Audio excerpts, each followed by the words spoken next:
to consume and to destroy it unto the end. And the kingdom and dominion and the greatness of the kingdom under the whole heaven shall be given to the people of the saints of the Most High, whose kingdom is an everlasting kingdom, and all dominions shall serve and obey him. Hitherto is the end of the matter. As for me, Daniel, my cogitations much troubled me, and my countenance changed in me, but I kept the matter in my heart. Amen. Okay. So Daniel 7. Does anyone remember 2 weeks ago when we left off? What did we finish studying, or what were we in the process of going through or trying to uncover? We were trying to uncover someone's identity, right? And that was? Which power? What does Daniel 7 call it? And a part of that beast, there is that fourth beast, there is a little horn. Right, we've been focusing on the little horn. So our focus today is going to really just wrap things up with Daniel 7 when it comes to the four beasts and the war against the saints. So we're going to wrap these things up today. We're going to kind of look at the chronology of how the little horn comes on the scene and some of the events associated with it. And then we'll do a little comparison again between Daniel 2 and Daniel 7, and then kind of set things up for next week, because next week we'll start dealing with the judgment aspect of Daniel 7. The sanctuary message in there, this idea of the Son of Man, of Jesus coming up before the Ancient of Days, coming into their Father's presence, the judgment beginning, what that is all about. So we're going to do that next week and start in with the sanctuary service, because it typifies what exactly? The whole sanctuary service. Reveals to us the plan of redemption. So we kind of want to get acquainted with it, even though we know that, is there any more animal sacrifices at this time? No, but is there benefit in learning about the sanctuary?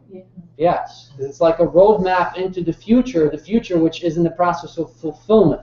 So if we know the roadmap, if we have the map to where we're supposed to go, we can figure out where we are at and where we need to get to, which road we need to take to get there. So we're going to pick that up next week. Okay, so Daniel 7. What is the focus, first and foremost? John beholds four beasts. Okay. Before he sees the beast, he sees something else, though, right? What does he see? In verse 2, Rachel, do you remember? When Daniel is taken into vision, the first thing he sees is?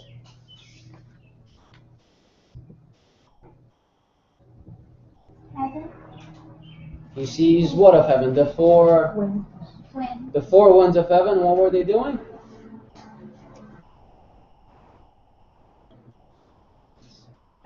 On the great sea. Right. So first thing Daniel sees is great sea, and there are four winds that are causing agitation and commotion upon the sea. And we broke this down through the Bible. What does that represent in short? People getting stirred up, the masses getting stirred up. Right, because the winds represented war, strife, commotion, conflict, right? And the sea, the waters represents, of course, the people's multitudes and tongues. So this is people in the midst of conflict, and out of conflict, what comes up out of this agitated sea? Four beasts. Four beasts. Okay, we know that a beast in prophecy, right here from Daniel 7, what does it represent? A nation. A nation. How do we know this? So it's not just conjecture. Daniel 7, which verse? Yeah. Verse 17. Can someone read that for us? These great beasts which are four kings which shall arise out of the earth. Now it says kings. Why doesn't it say kingdom? This says kingdom. Yeah. Okay, some other versions say kingdom. But you don't have a kingdom without A king. Right. Therefore, if you're a king, if you are actually a king, you are automatically implied that you have a kingdom. And it's the same thing we see. Look down at verse 23. Because in verse 17 it mentions the four beasts or four kings. In verse 23 it's actually clarified in the King James, where it says, "Thus he said, the fourth beast shall be the fourth kingdom." Right. So beyond a shadow of a doubt, when we see a beast in the Bible prophecy, it represents a great power, usually a persecuting power. Okay, so what was the first beast? Lion. Little lion with wings like an eagle. Lion with eagle's wings. And they were plucked. They were plugged. And eventually there was something given to it. It was changed from more of like a lion creature to a... What was given to it? A man's heart. Right. So it ceases to be this fearsome power. It has a humbling experience, pointing us to the fact that Babylon falls, and at the same time Nebuchadnezzar has his humbling and converting experience that we saw in the previous chapters. And we saw, again, beyond a shadow of a doubt, as we saw in Daniel 2, the lion beast represented which kingdom on the earth? Babylon, right. It's the kingdom that was on the scene at the time of Daniel. What did the wings represent again? Swiftness, right. It conquered swiftly, quickly, and it was powerful. Was it going to last? No. No, because what was its reign of dominion? The first beast. Literally? The years. 605 to 530. 539. 539. Okay, good. Right. So we're talking about 70 years or so. After the lion beast, we were told in prophecy there would come another beast, another global kingdom. Right. There was a picture. We saw a bear. That represented which kingdom? The Medo-Persian Empire. We know that it was who that conquered Babylon. Do you remember, Rachel? Alexander the Great. He was the Great, but it wasn't Alexander this time. Starts with a C. Cyrus, right. Cyrus the Great. And so the Medo-Persian Empire comes on the scene. The year was 539. They ruled until? 437. 605. The other way. 331. There we go. 331 BC. We know that the bear, there was something about the bear, right? Something very specific. Had 3 ribs in its mouth because of this power as Cyrus conquered the world from the Babylonians. We know that there were some other powers that he overpowered also, which was Lydia and Egypt coupled with Babylon. The ribs represented 3 powers that were exterminated or conquered as the bear rose up. The next was? The symbol first. The lion. The leopard, right? It's the lion, the bear, then the leopard. What can you tell me about the leopard, Rachel? It had 4 heads and wings. Right, the wings. This time there wasn't 2 wings, there was 4, which tells you that this power, what did it do? Drawn up. Yeah. It was even faster in its speed of conquest than Babylon was. And we know that Alexander the Great, as Rachel mentioned him already, he conquered the world even as far as India. In literally about 8 years. And then he was no more. As we mentioned, he drunk himself to death. Does anyone remember why? Does anyone remember the circumstances? Because you wanted to make Babylon his capital. Right. I mentioned this whole idea about how God said Babylon is not going to be rebuilt. Alexander was actually on his way with issuing marching orders because they have already undertaken plans. Plans were underway in motion to rebuild Babylon, the city of Babylon, which is when he started making his trip back to oversee the rebuilding of Babylon, which is when this whole entire episode took place. And so he lost his life because he tried to undo or do a prophecy or make a prophecy come true in a way opposite to what God had said, unfortunately. And so this great man that was wise beyond his years disappeared. And Rachel, the 4 heads, what do they signify? 4 kings. Right, that the kingdom, that the beast itself would split up into 4 different ruling factions. Right, and we know that's exactly happened with Alexander. When Alexander was on his deathbed, and his generals came up to him, and they asked him, "To whom are you going to give the kingdom to?" What did he say? The strongest. Yeah, to the strongest. And so then, right, 4 of them, Ptolemy, Cassian, Lysimachus, and Seleucus, were the 4 that came out on top. And so they ended up establishing their nations, if you please. But there was going to be another power, right? Coming up in time. Well, the next power in the prophecy was what kind of a beast? Sorry? Iron beast. Right. We had the lion, the bear, the leopard, and now it's a dragon beast, this nondescript beast. That represented who? Imperial Rome. Okay. Imperial Rome. Pagan Rome. Time of conquest or time of rule? 331 to 168, I think, wasn't it? That was Greek. 168. Uh-huh. That one there, 168, 476. 168 to 476. We're talking about almost 7 centuries. What can you tell me about this beast? First and foremost, visibly, Deadly. yeah, it was ugly. It was dreadful, terrible, right? Strong exceedingly. If it was exceedingly strong, it means that what does it do to the other beasts, if there are any? Destroyed. Right, it destroys them. The very fact that it had iron teeth, again, is a key to point us to the direction of who? Rome. Of Rome, right? Because where do we see the iron before? Statue. Right. In Daniel chapter 2, the iron was a representation of imperial Rome, pagan Rome at that time. We know that Rome, as it came on the scene and utterly destroyed all opposing nations, there were new tactics of warfare employed. And it had nails of brass. And we mentioned that. What did the nails of brass signify? What did they allude to? Because remember, the iron and the brass were mentioned together in basically in one phrase. It had great iron teeth and it had nails of brass. Heartless metal, right? Right, but if the iron took us to Daniel chapter 2, what should the brass or the bronze do? Take us back to Daniel chapter 2, right? So if the iron pointed to the fact that this is Rome with its new tactics of warfare, the brass pointed us to the fact that this wasn't entirely a completely new system because it incorporated the mentality and philosophy of who? Greece. Yeah, of the brass tower of Daniel 2, exactly, which was Greece. Again, we know that this was diverse from all others before because Rome was the first republic that employed, first and foremost, the rule of law. Okay? And then we know that that power was divided. Eventually, it would be divided into... Right. Is it divided in the beginning of its existence? No, it's at the very, very end. So Rome comes up on the scene as this great power. How far did its influence extend? Does anyone know? All over.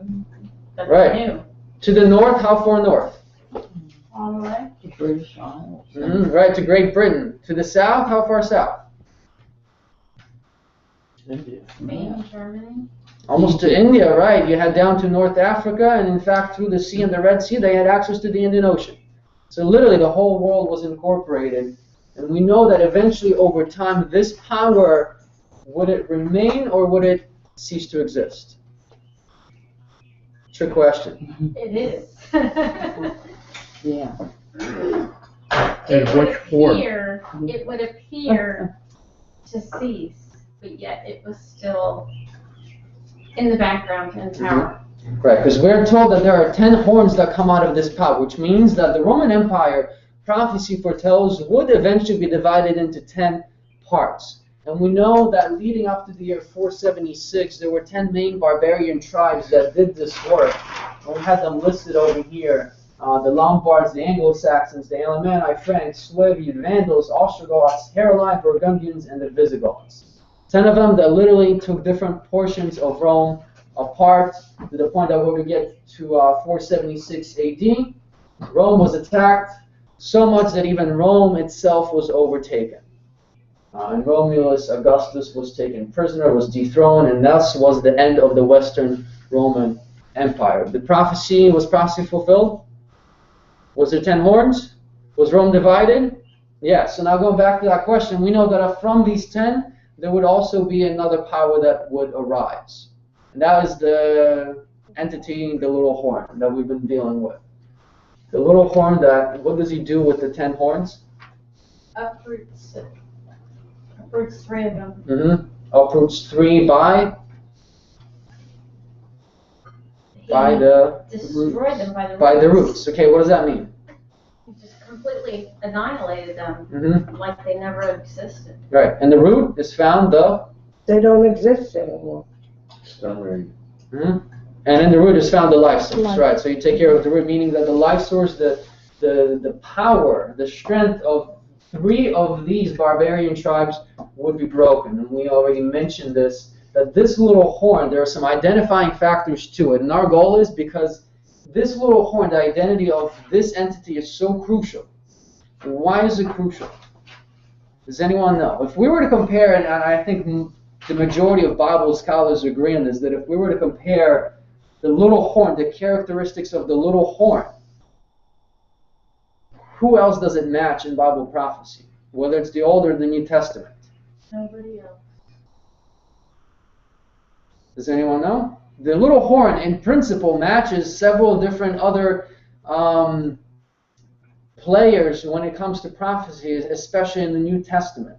And the majority of Bible scholars agree that these 3 especially are the same. The little horn of Daniel 7. Also in the book of Revelation, there is a power, there's a beast that they agree is the same power as the little horn. Does anyone know who that beast is? The beast from the beast from the sea of Revelation 13. Remember, we already kind of compared this, and we're going to go back to this in a minute, how that beast from the sea speaks blasphemies against the Most High. You know, the world is wandering after the beast. It's persecuting God's people, etc., etc. Yeah, but it's all the same power. Exactly. Right. That's what I meant. Right. That's why it's so crucial. First and foremost, because the little horn is the sea beast of Revelation 13, and the majority of Bible scholars agree on this. Furthermore, they agree also that the man of sin spoken of in Thessalonians is also the same identity, is the same power as the little horn and the sea beast of Revelation 13. And the little horn, there are so many identifying characteristics that really show us beyond a shadow of a doubt who this person is, that if we get this wrong, we're going to get the man of sin wrong, we're going to get Revelation 13 wrong. So this is really the foundation of prophecy when it comes to the end times, to history and how all these things are going to unfold. That's why it's so crucial, and that's why we spent 3 weeks going through this, to make sure that we can identify it, so that when someone asks us, we can just sit down and open up the Bible. Okay, this is what it is, it does this, it does this, does this, does this, now tell me who this power is. And that's our goal here. So the little horn comes up. Okay?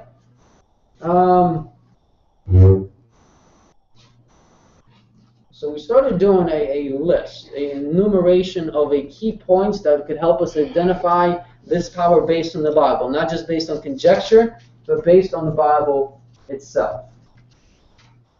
The first thing that we mentioned is that the little horn, and this is going back to my question, the 4th beast, the dragon beast with the 10 horns, does it cease to exist or does it continue?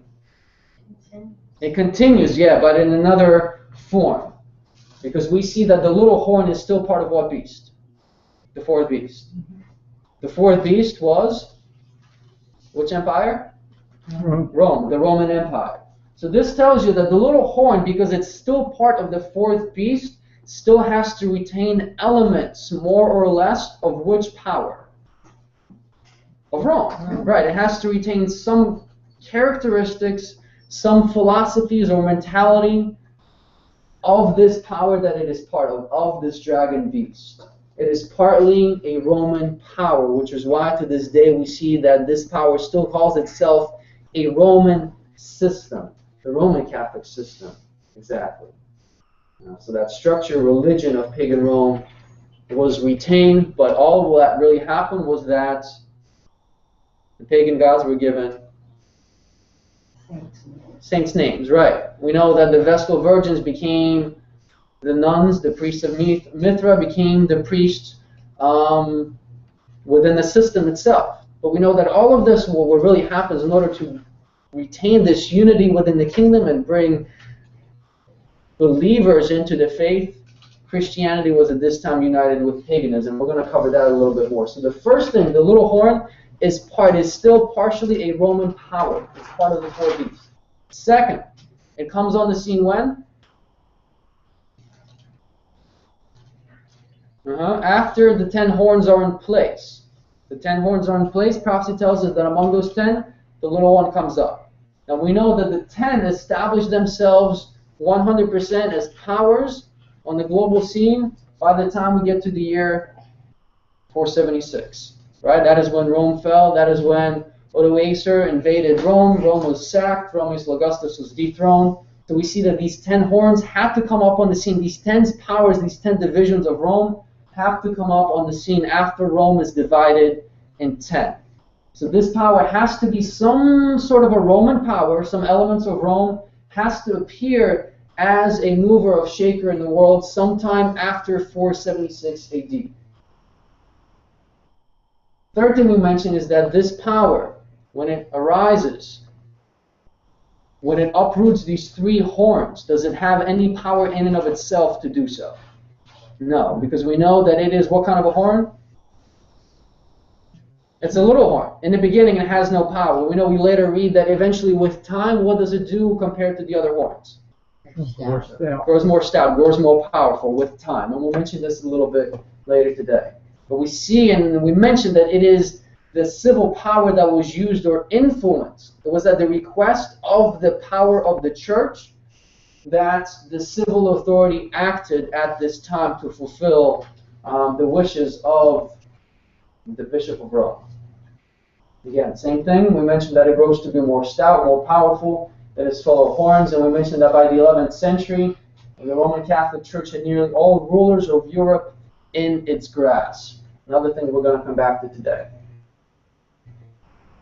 Now that little horn, is it going to be the same as the others? No, it's going to have a different... The King James uses a word that starts with a D, right? It will be diverse, right? It will be different. So we kind of cornered this down, that this is a reference that, look, these other powers up until now were strictly and foremost civil power, monarchies, one man at the top, but this would be different from the ones before it in that it would mix church and state. It would be a religious power mixing the civil together. And in that little horn, we find something peculiar, right? What is on the little horn? The eyes of a man and? And a mouth. Okay. So what does that mean? The humanness to the horn. It's going to be verbose.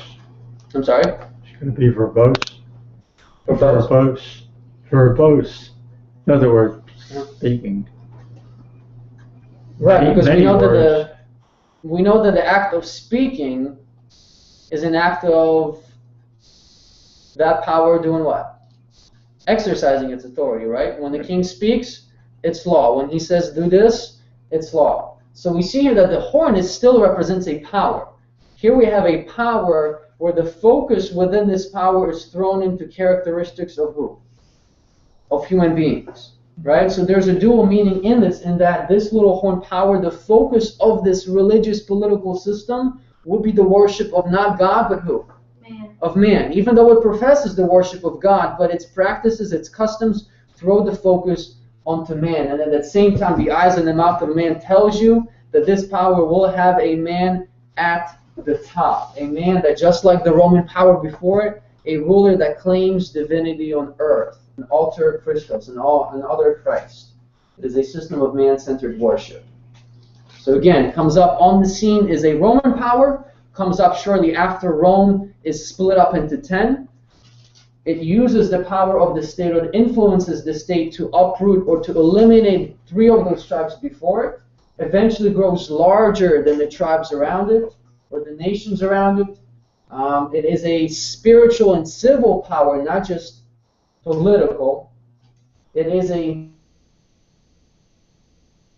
where actually the man at the top claims a title called Pontifex Maximus, which was the title of who? Caesar. Of Caesar, of the Roman emperor. Literal meaning the greatest bridge builder, or really the true meaning the high priest of the pagan system. And this is what eventually the Bishop of Rome claimed for himself. It's even in the use today, although not as much, mainly used as a title for bishops.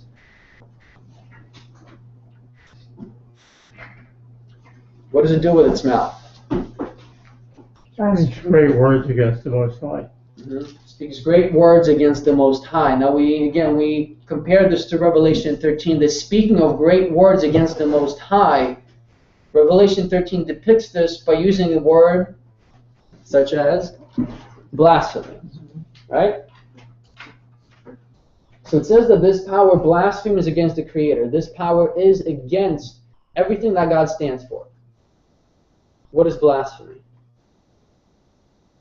Claiming to have the power to forgive sin. Right, we'll look this up in Mark chapter 2, 1 through 7. The Pharisees and Sadducees accused Jesus of attempting to forgive sins, claiming that, look, this power, this authority only God has, and you are committing blasphemy by trying to forgive sins while being a man. And the other biblical, only other biblical definition of blasphemy is that, what do you try to do with yourself? And put yourself in the place of God. Right, claiming divinity for oneself. Another thing that Jesus was accused of is blasphemy. The only two biblical definitions of a blasphemy is. So this power speaks blasphemy. This power claims to have the authority to be able to forgive you your sins by the power of man, that it has people that claims to be able to forgive sins, and also who claim, or at least the man at the top claims divinity for himself. What else? What else about this power? Changes God's holy day. It thinks to change times and laws. Now we broke this down. That this power thinks it has the authority to change some kind of laws. Now if this is a global power as it's depicted, does it have the authority, or at least in some sphere, to change regular secular laws within its sphere? Within its sphere, because it's still a state church, yes it has. Within its own territory, you could say. But what law cannot be changed? Right. The focus here again is the battle between good and evil, righteousness versus unrighteousness. So the question here is not some secular laws that are in question here, that someone is angry because they're being broken or nullified by this power. No, it is the law of God that is being changed. There's the authority of God that is being questioned and substituted for the authority of man.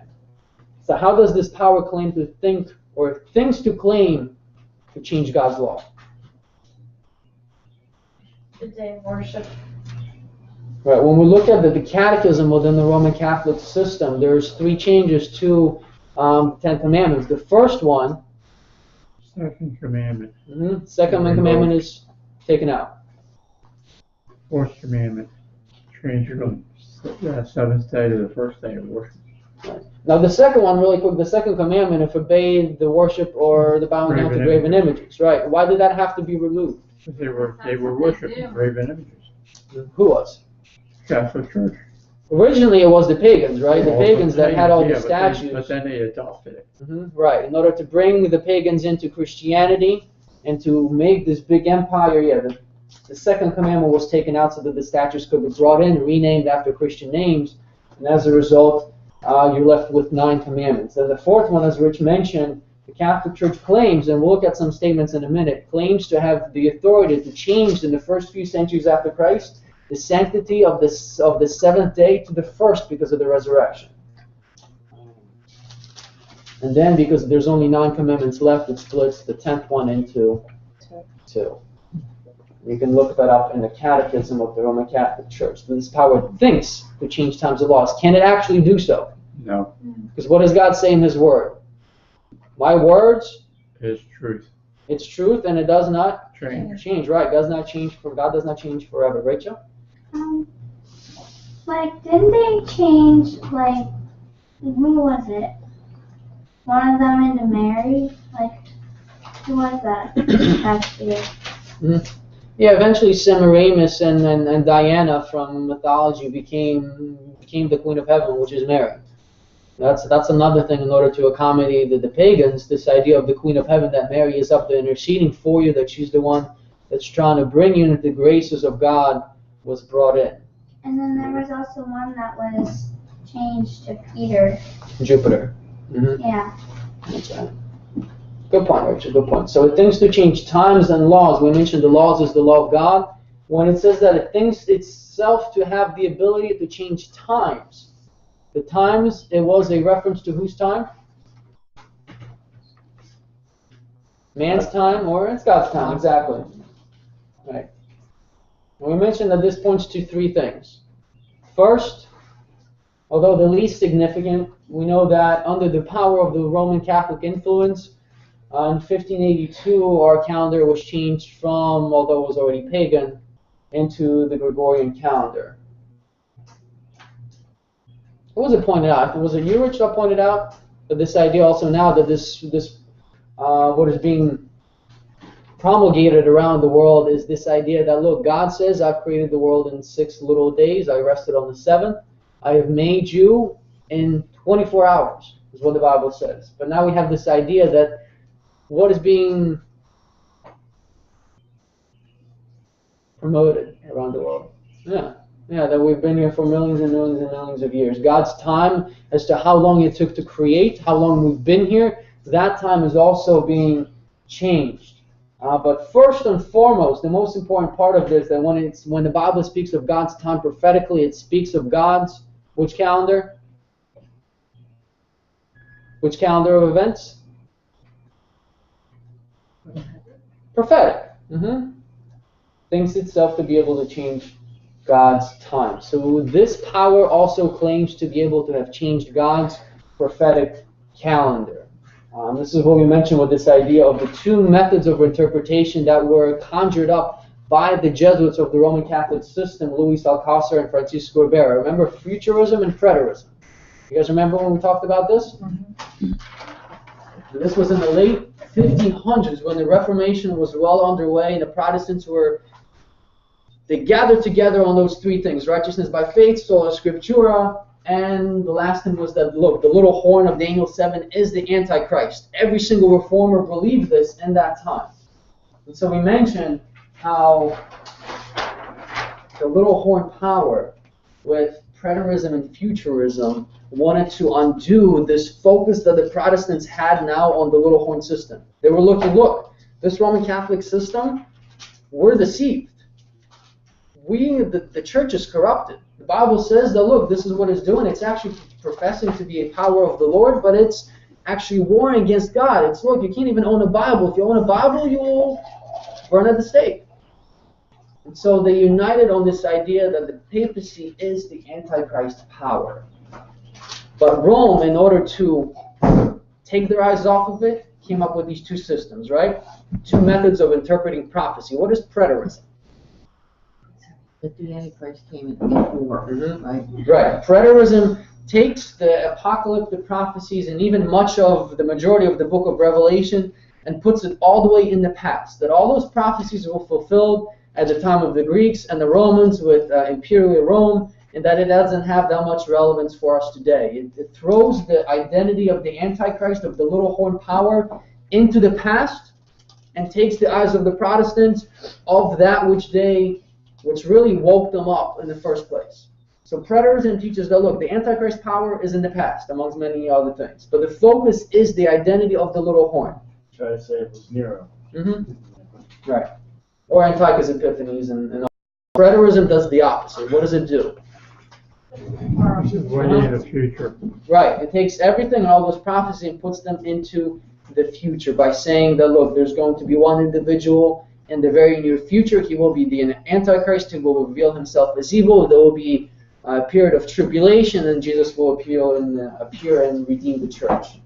But again, it takes the focus of the Antichrist, the little horn, from the papacy onto some unknown individual into the future. Either way, Protestants lose sight of that which caused them to gain life in the first place. Preterism and futurism. We're good so far?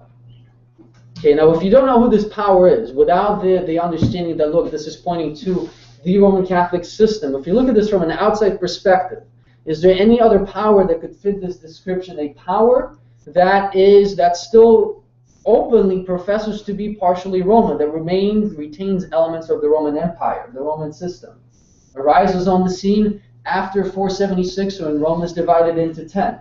It influences the state to remove 3 of those tribes before it. Eventually grows to be much stronger than the nations around it. Eventually it controls it to the point where each one of the nations of Europe paid tribute to the Pope of Rome. It is a spiritual and a secular power at that same time. It is a state and a church. At the same time, it is a system where a man at the head of it claims divinity in the title of Pontifex Maximus. It is an intelligence, it is a wise but a deceptive power, which brings the focus from God himself and onto man, whether you're talking about the priest, whether you're talking about the Pope, or whether you are talking about Mary, because Mary is still just a human being, right? At that same time, we're talking about a power that arose among all these different events and characteristics, a power which, through its legislative influence, wars against God by promoting this idea that, look, we can sell you indulgences. The priest has the power to forgive sins, and the Pope claims to be the vicar of the Son of God, claims to be the substitute of Jesus Christ on earth. At that same time, is there any other power in the world that claims to be able to have changed God's law, which God himself says he cannot change? At the same time, it is a power which claims to have changed God's prophetic calendar, changed our regular calendar, and now also promotes and is accepting of this false timetable when it comes to creation. I have to just interject my experience as a child growing up in the Catholic Church, going every week to Sunday Mass, going every week to catechism. They taught us the Ten Commandments from the catechism, but they taught the Ten Commandments. And then the next thing, well, I had asked, because they taught us the Ten Commandments, I had asked why, if the commandment says to go to worship God on the seventh day, why do we worship God on the first? Well, I was smacked on the back of the hand with a ruler, which hurt to say the least, and I was given the standard catechism response. So I went to my grandmother, who was Methodist or Baptist or some, I don't know. She was, but I was under the impression that she knew the most, about God. Right. She studied her Bible, she read it every day. And when I asked her, why do we worship on the first day of the week? She gave me the same exact response that the nun did. And of course she didn't know any different, that's what she was taught. Right. The next thing we were taught is to not bow down and worship any graven images. And then a few minutes later, they're telling us to worship Mary, the statue, on the front lawn of the church. And I just, as a child, I had a lot of questions about the discrepancies of what was in the Bible, or we weren't allowed to read the Bible, it was just catechism. And then they were telling us something else to do. And I always had questions. Right. And they could not answer them. Well, biblically, there is only one answer. Yeah, and then I have to say this about that. I saw my old priest at a restaurant in Allentown after I had left the Catholic Church and became Adventist. And he made a comment of, Michelle, I haven't seen you at church. And I says, well, I'm not Catholic anymore. And he goes, what religion did you finally settle on? I know you were searching. Right. And I said, I'm a Seventh-day Adventist now. And he patted my hand and he smiled and he says, I see you found the truth. But of course it was so busy in there and so noisy that no one else heard. Right. It's an interesting experience nonetheless. It was. It just hurt because there are so many people in the Catholic organization who are very good people and who are very devout and believing in God, that are still there. And right. Does God have his people in the Roman Catholic system? Yes. Of course he does. I believe in every denomination, every religion, that's right. Every denomination. even in the pagan religions. Right, so when we're speaking of this, we're not talking about the people. We're talking about a system, a corporate entity that promotes a certain kind of a truth, a certain kind of gospel that is really a twist and a perversion of the true, which really, the next identifying factor is really the one that kind of, puts the nail in the coffin, because there's one thing we haven't mentioned. You remember? It does all these things, claims to have changed times and laws, speaks blasphemies, great things against the word of the Most High. There's one thing we haven't mentioned. If you not sure what this is talking about, hold on to that. We're going to go back to this idea with the feasts and with the holidays, maybe in Daniel chapter 8. The number of his name? That's Revelation 13. Oh, sorry. We'll get there. We'll get there eventually. But there's something in Daniel 7. There's one identifying factor that we haven't really brought out yet. Actually, there's really two of them. But they're intimately tied together.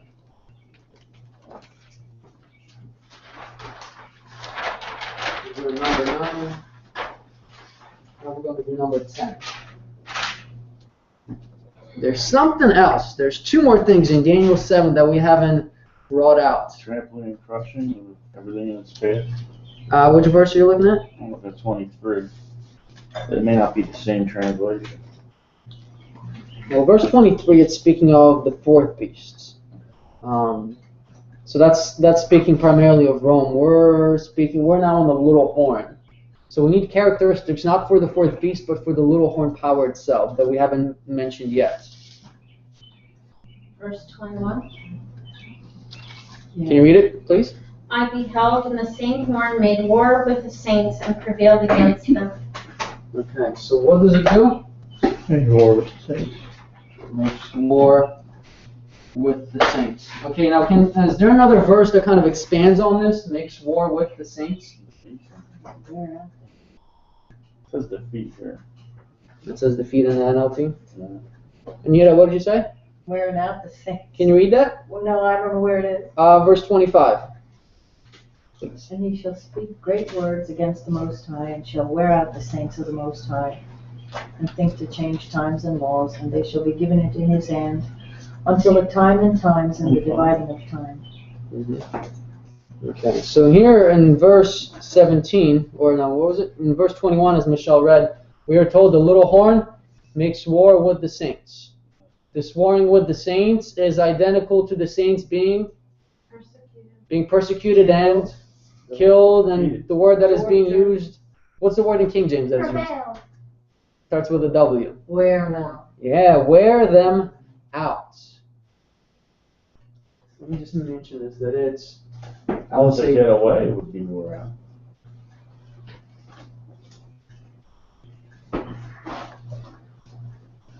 so we see that this power persecutes the small band of true believers. Makes war with the saints. This idea of wearing out, though, what does it imply? They're running, I'm sorry? hunting and running. Okay, so it does imply persecution. Anything else? No, it just, they just wear on them until they finally give in and convert. Mm-hmm. Right, so is it instantaneous? No, it's Oh, over time. Yeah, it's a process. Process. So it tells us, and this idea of the saints being worn out points to us that the persecution that the saints have to endure, is it short or is it long? Long. No. It's a long period of persecution, right? This wearing out points to a long period of persecution.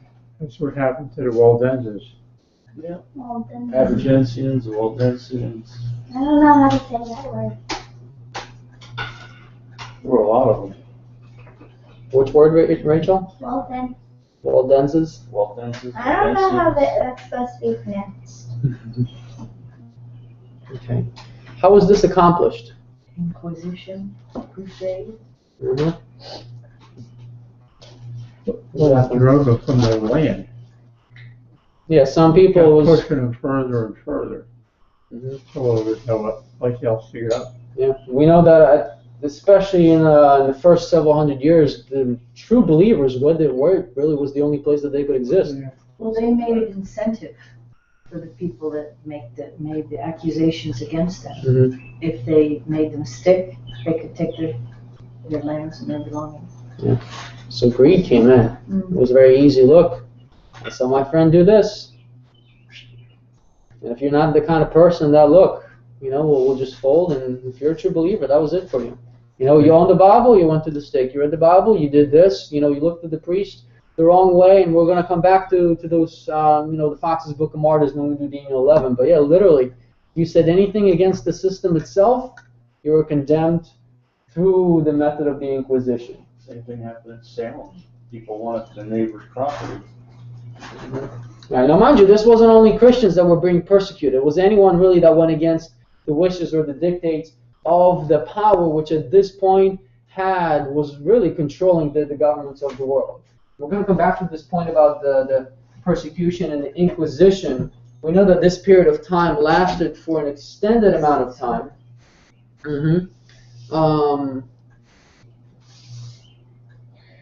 During this time of persecution, though, does anyone remember how many people were affected by this? 50+ million. Yeah. This is something that is not often openly or willingly talked about much anymore, but 50+ million heretics. Let alone everybody else they were after.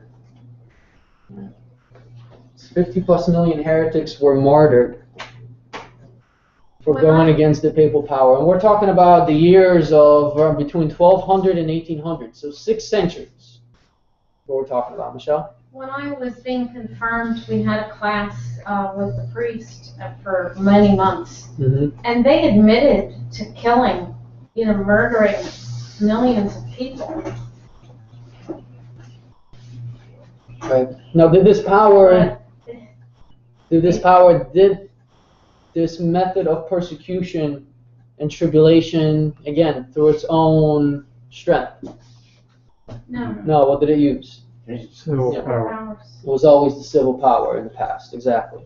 Now, coupled with this idea of making war with the saints is the idea that how long does it really war against God? There's something... Always. It reigns to the end, right, but there's a specific time period. Can someone read verse 25 again for us? Hello. And he shall speak great words against the Most High, and shall wear out the saints of the Most High, and think to change times and laws, and they shall be given into his hand until a time and the dividing of time. Okay. So it rules and dominates for how long? 1260 years. Right, a time. When we're talking about prophecy, biblical symbolism, and the Bible speaks of a time, what does it mean? Some newer versions may actually translate this.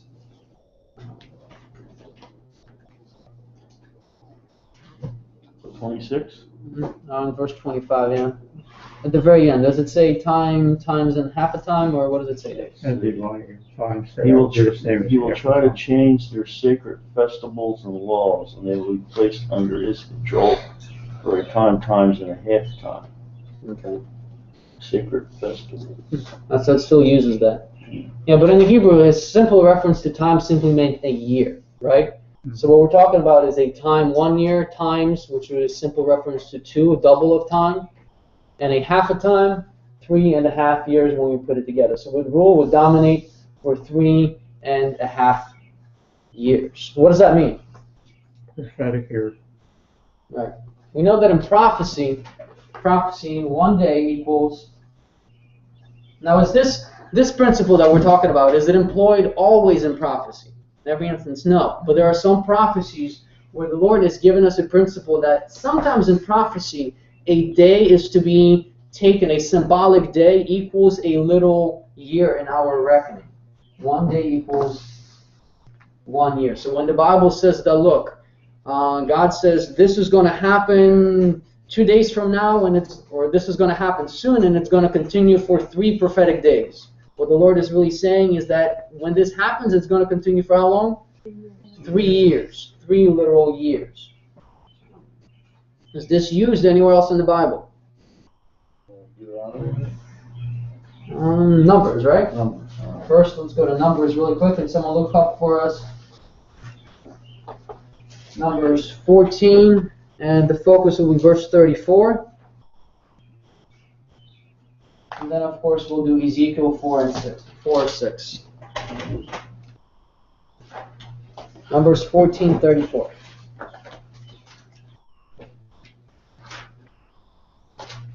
And there. Okay,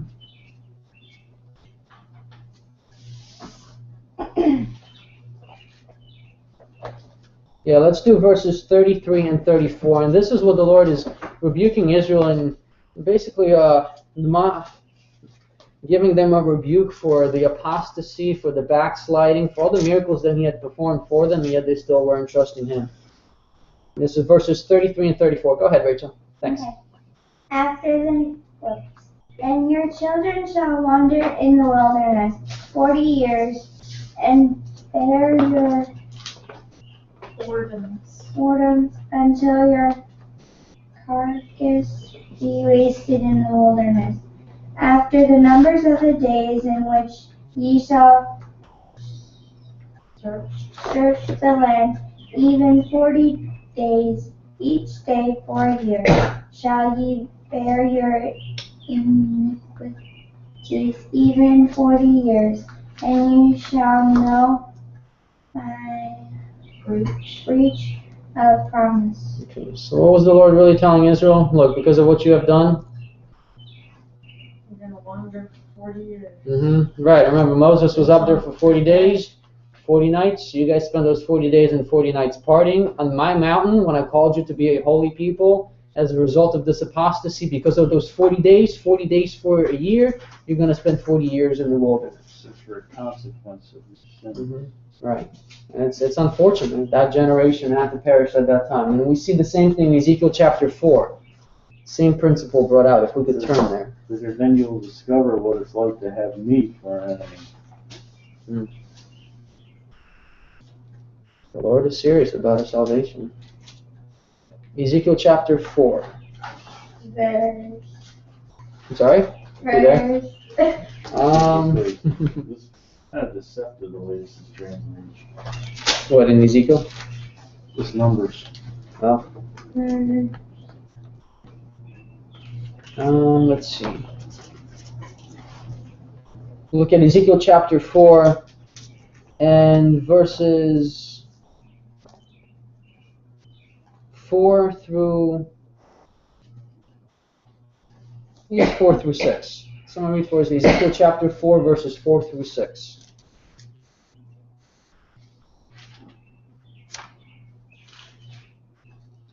Lie thou also upon thy left side, and lay the iniquity of the house of Israel upon it. According to the number of the days that thou shalt lie upon it, thou shalt bear their iniquity. For I have laid upon thee the years of their iniquity, according to the number of the days, 390 days. So shalt thou bear the iniquity of the house of Israel. And when thou hast accomplished them, lie again on thy right side, and thou shalt bear the iniquity of the house of Judah 40 days. I have appointed thee each day for a year.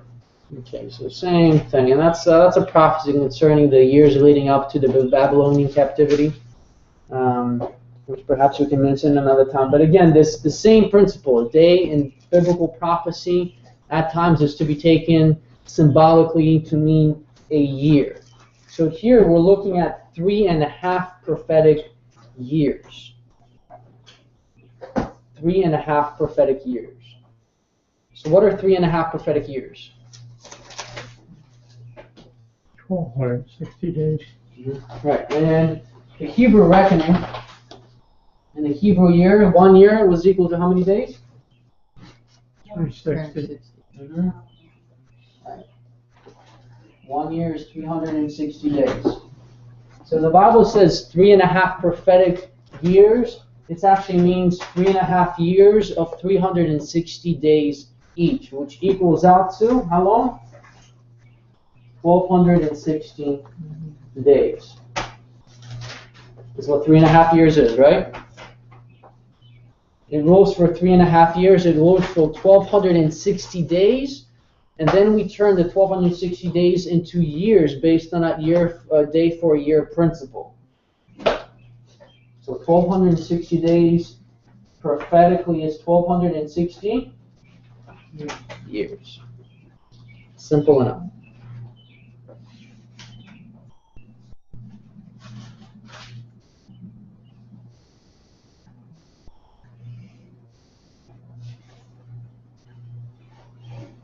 So we see here that this power makes war with the saints and it does it at the time that it is ruling for 1260 years.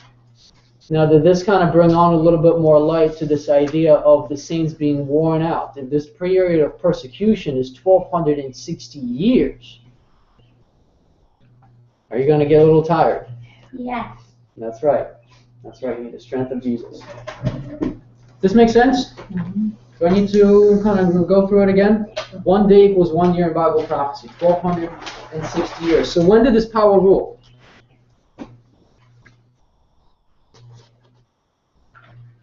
It rules for 1260 years. What was the time frame? Remember, we're looking for a power. This power came on the scene sometime after 476. 538.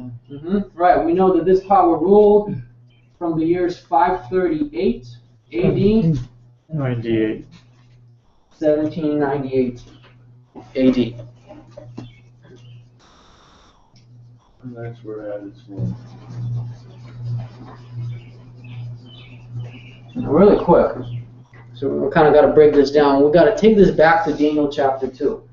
In Daniel chapter 2, we found out that that last power that Satan tries to use to establish his kingdom, where he sets up a false system of worship, right? Remember the feet of iron and clay? It represented the power of church and state mixing together.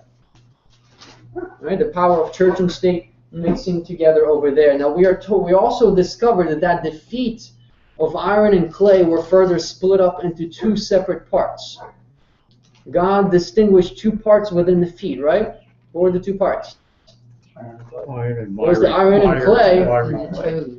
Yeah, but the foot itself was split up into the foot itself and the toes coming up last, which subtly told us that, look, this is pointing to the two stages of dominion of that last power which mixes church and state. The first stage has the whole foot, which means that it's the longest period. The toes are very short, they come at the very end. It's the second stage of dominion when it rules, and it is very, very short, and it comes at the very end. Here in Daniel chapter 7, when there's a reference for it ruling for 1260 years, does the Bible in Daniel 7 make a distinction between the first stage of dominion and the second one? No, it doesn't. So hold on one second, Rachel. So how are we to understand the 1260 years here? Is it talking about its power in the past, or the power that's going to be restored to it very soon? Power in the past. So it's from 538 to 1298 when it had the secular and religious power. When it suffered its supposedly mortal wound. Okay, good answer. Anyone else? It recovers from its mortal wound. Okay, so someone is saying that the 3.5 times of Daniel 7 is reference to the historical 1260 years when the papacy ruled as a global power, when it had clout 100% in the political world, or when its power will be returned as we are seeing it today. Type and anti-type. Or here's the question: could it be both at the same time? Parallel to the image. Are you talking about the entire 1260? I'm talking about 3.5 days. That prophetic Okay, so period of 3.5 years. Yeah, but you're converting it to the actual years or not? Well, that's the question. See, because we'll be getting to Revelation chapter 10 on Monday soon, and then we're going to find out that this principle of using a day for a year is only to be applied up until a specific point in time in Earth's history. Okay, right? So probably as 1260 days or 1260 years, it was the past. Mm-hmm. The 3.5 the time times half the time could be 3.5 literal years. I believe that's 100%.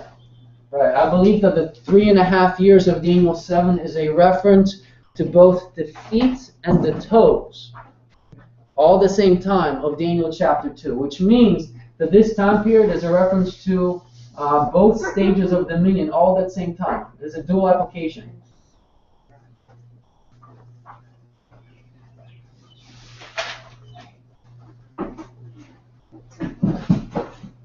It is a reference reference to both stages of dominion. Which is very quickly, just to make sure that we don't have this wrong. In Daniel chapter 2, what is the rundown of kingdoms with the metal man and metal statue? Gold, battle, Gold was Babylon. silver, Greece. Chest and arms of silver is Medo-Persia. Right? You're right, Medo-Persia. Brass is Greece. Bronze. Bronze or brass, then is Greece. Next was iron. That was Pagan Rome. Pagan Rome. And then we have feet of clay and iron. And that was which Rome? Papal Rome, right? The Roman Catholic system. And then we have the toes of clay and iron. The Papal Rome and the feet of clay was the first stage of dominion, right? And the toes of iron and clay is Papal Rome under its second and final dominion.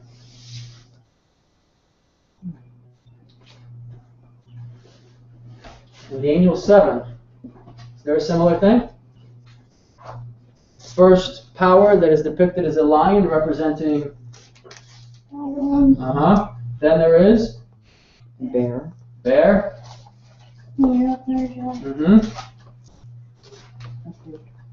Then a leopard or Greece. And then a dragon was. Right, dragon beast. Pagan Rome, right? And there's the little horn.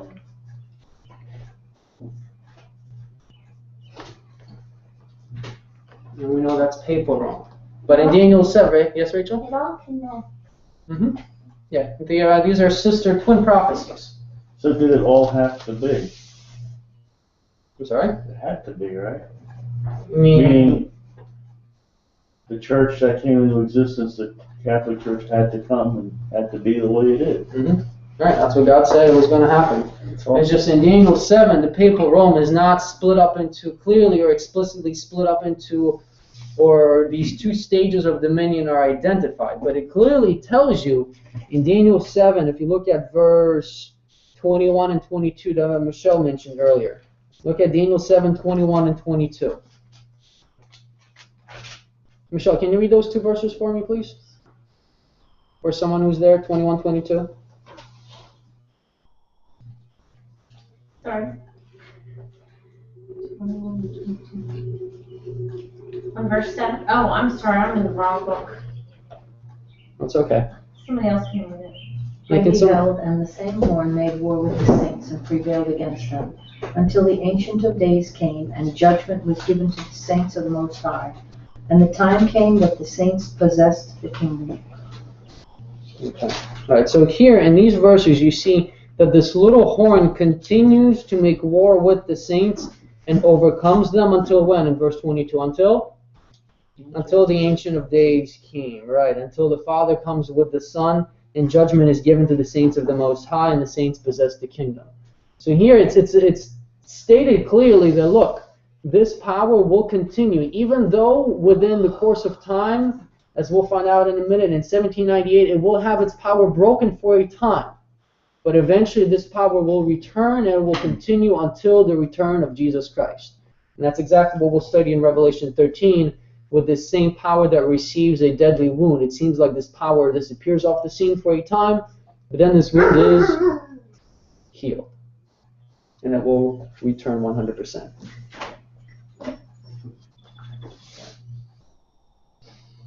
Alright, so that first stage of dominion. Give me the years again.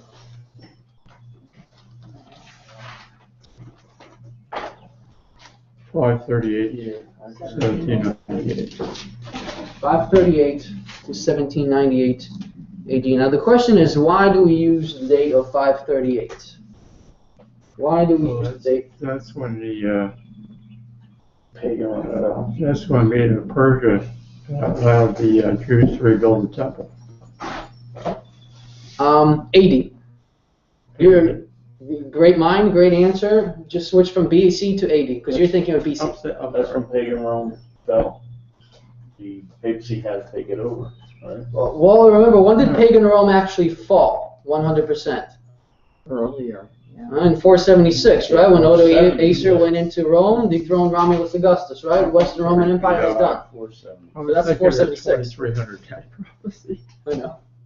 I think it was Justinian maybe, or So one it of was the a emperors. lifetime. Mhm. Yeah, it was Justinian. Yeah, there was something concerning the rule of Justinian, but there were some events actually leading up to that date.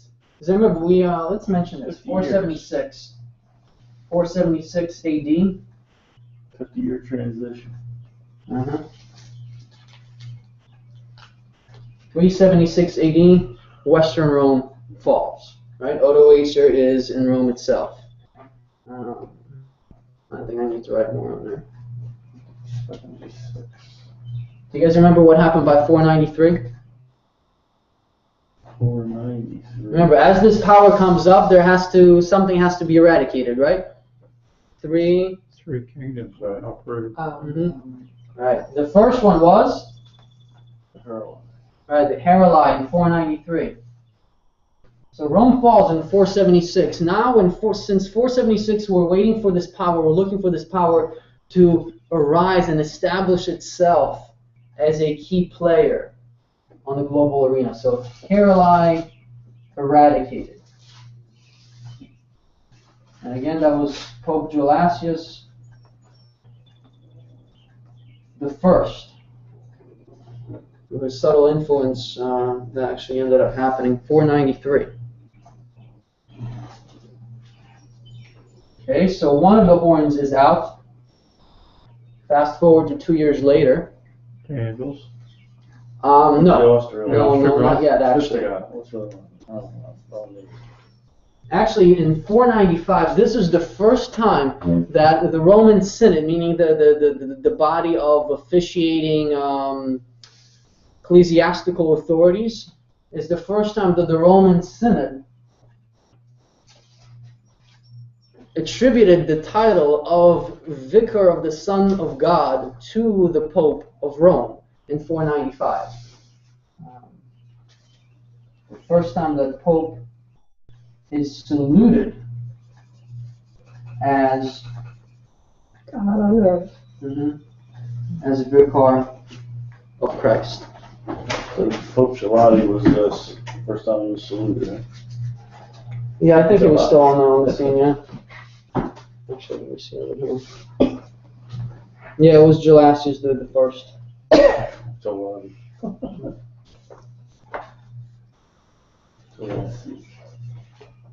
Now, is that a big step? Is it important? What does vicar mean? It's a stand-in for the Christ. Yeah, it's a substitute. Yeah. Jesus is not here, so I'm going to be him in his stead while he is here. And we'll come back to this title a little bit more later. He's recognized by the world now. Yeah, very much so.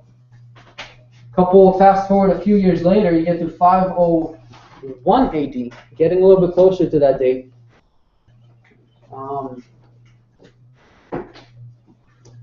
The Legislative Council in Rome makes a proclamation that, and I quote, no human can judge who? No human can judge the Pope. Again, mind you, this is the leaders of the Christian world at this time. And let me read this to you from the book History of the Popes by Fernand Hayward. This was October 23rd, 501, and I quote, "Thus it was that men acknowledged that they had no power to judge the Pope. Saint Avitus, Bishop of Vienne, had declared before the opening of the council, and I quote him, 'To question the authority of the Pope of Rome is to overthrow not one bishop alone, but the whole episcopate,' end quote." And that's what happened in 501. That little by little, the Bishop of Rome was seen as this authority that had clout. That was really this overseer of the Christian church, of the bishops, the elders, and whatnot. And this was 501. Does anyone remember what happened in 533?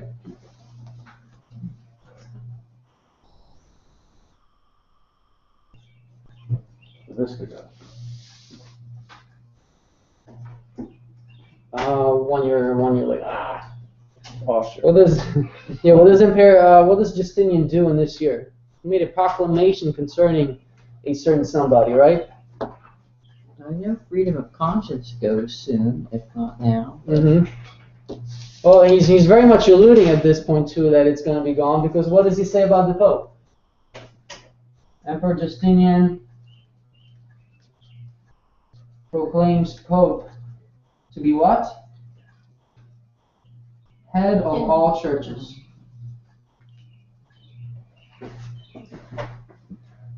Now again, mind you, this isn't just the ecclesiastical authorities in Rome or in different city. This is the actual emperor of the Eastern Roman Empire that has much influence over the West. And he is the one that said, look, all the churches in the West, Christian churches, you're the leading authority. You're the one who is supposed to exercise power and rule over. And that was 533. And he was in Constantinople. Justinian.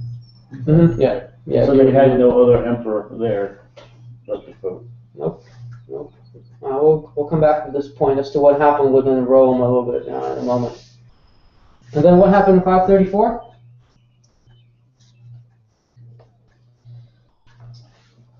We still have two powers, right, that need to be removed.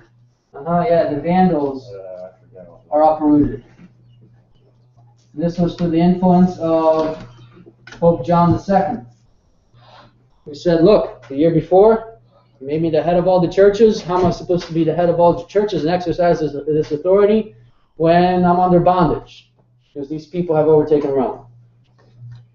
So he requests for those Vandals, which are part of the problem, to be eradicated. 534. And they came from the city. Right? In boats. Yeah, it's northern Africa right there. Then in 534, that same year, things are getting a little heated up. Because Justinian published his, called it the Codex I, which is really just a set of laws to govern the empire. He published his Codex I. And I'll read a little quote for you here, but there's two main things that were brought out in here. Number one thing is that the emperor very much said that he does nothing, so the emperor does nothing in ecclesiastical matters without the consent of the Pope of Rome. Does nothing in ecclesiastical matters without consent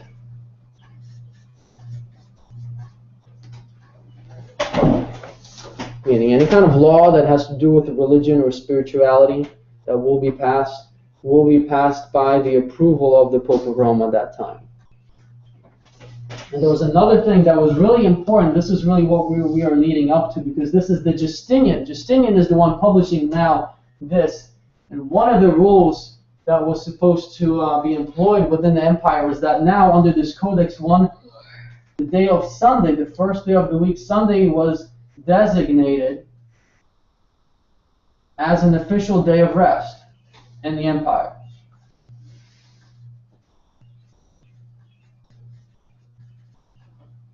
Now that was designated. Does that mean they had it back then, or they just did it then? They just did it right then.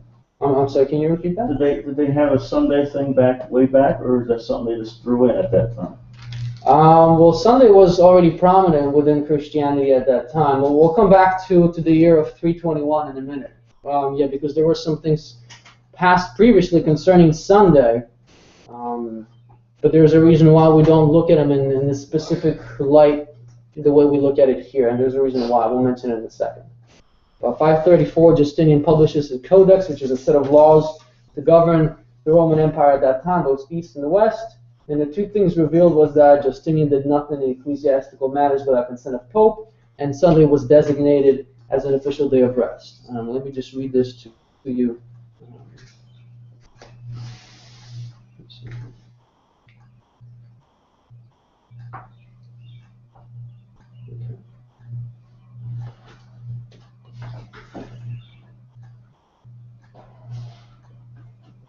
Okay, the takeover of Italy in 538 is confirmed in Justinian's novel June 1, 538.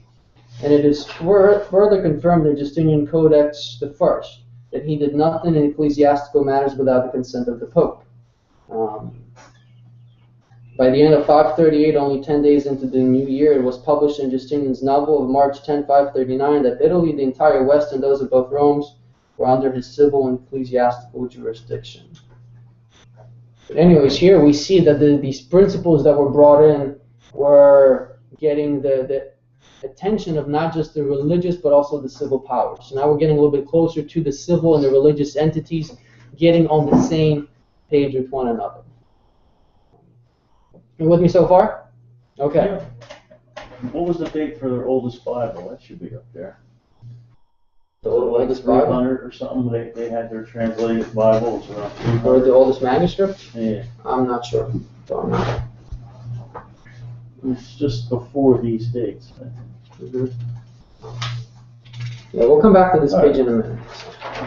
Okay, now the year 538. A number of things happened in 538. Was it the number one thing that we know of?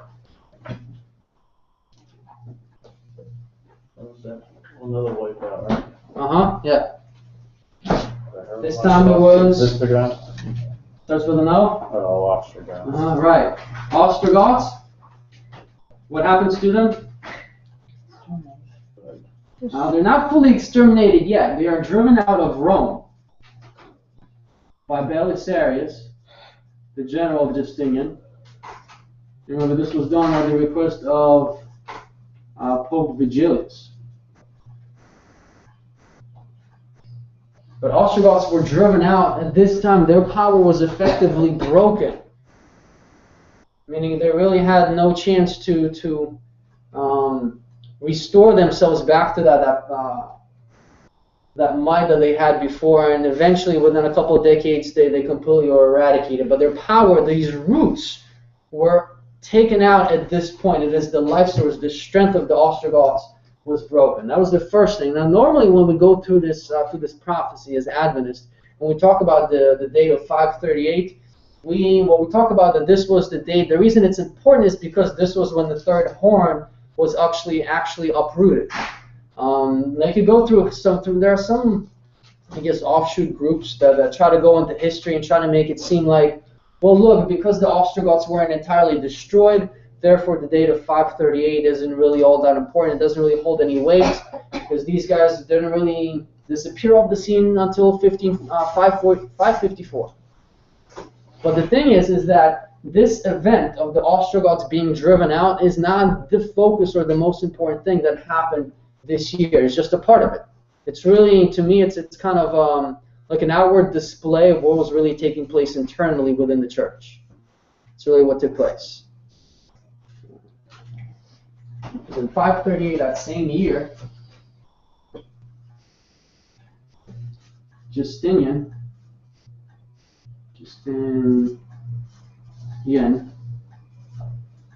published a law in which he prohibited the exercise of all unlawful religious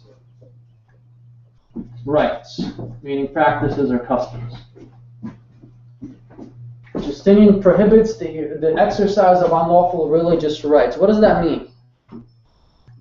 You lose your freedom of conscience. Yeah, basically. If your freedom of conscience is removed, look, you are to worship a certain kind of way. Now, where did these lawful or unlawful religious rites, where can they be found?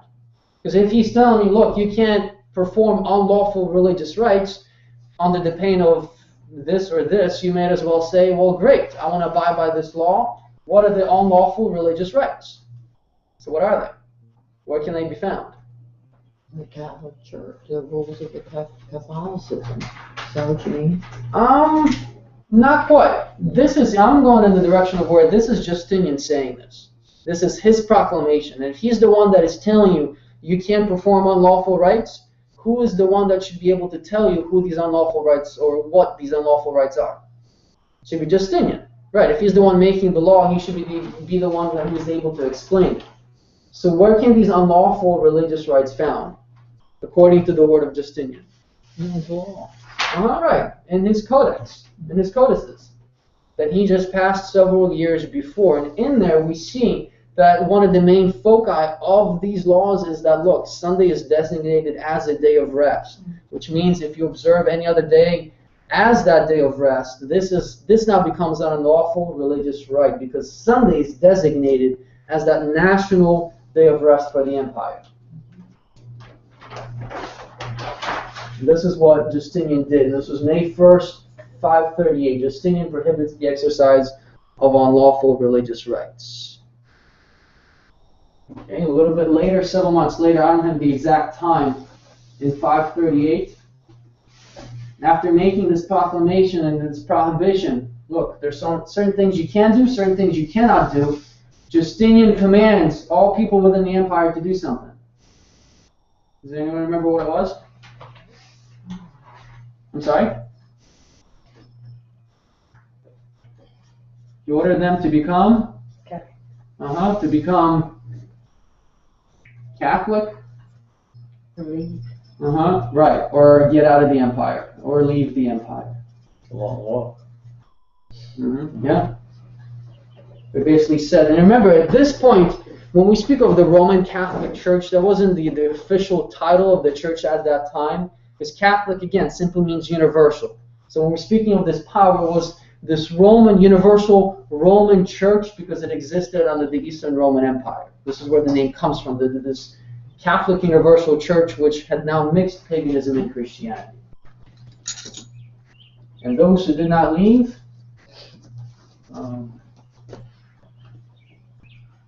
would have what confiscated?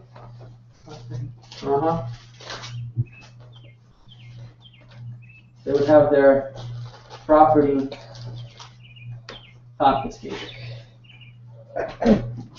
So was the penalty death right in the very beginning? No, it was not. It was light at first, and it progressed forward. That's right. And the other thing, because remember, the Ostrogoths, the driving out of the Ostrogoths, the focus there was on the exercise of the civil power, what's taking place in the civil world, even though it was under the influence of the religious authority. But here we're looking at what's really taking place now from a religious perspective. That same year,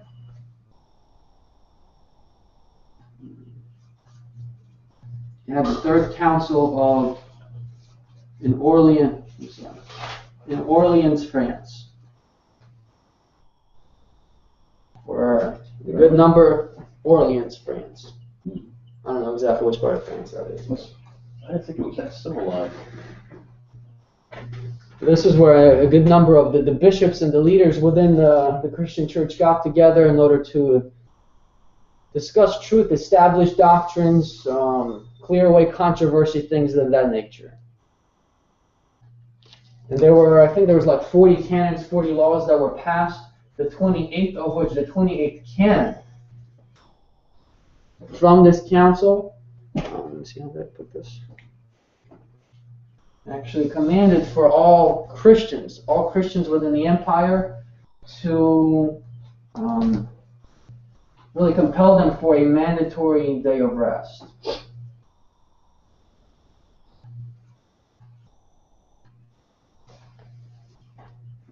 So it mandated a day of rest, which has already been established as the first day of the week, Sunday. Let me just read this to you from here.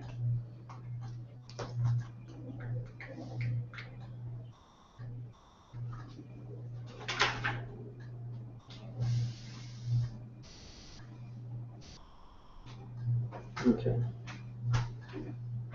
Okay, the original wording of the 28th canon as it is translated from the original Latin document into fluent English reads thus. This is the 28th canon from the Third Council of Ordinance. Quote, whereas the people are persuaded that they ought not to travel on the Lord's day with the horses or oxen and carriages, or to prepare anything for food, or to do anything conducive to the cleanliness of house or men, things which belong to Jewish rather than Christian observances, we have ordained that on the Lord's day what was before lawful to be done may still be done.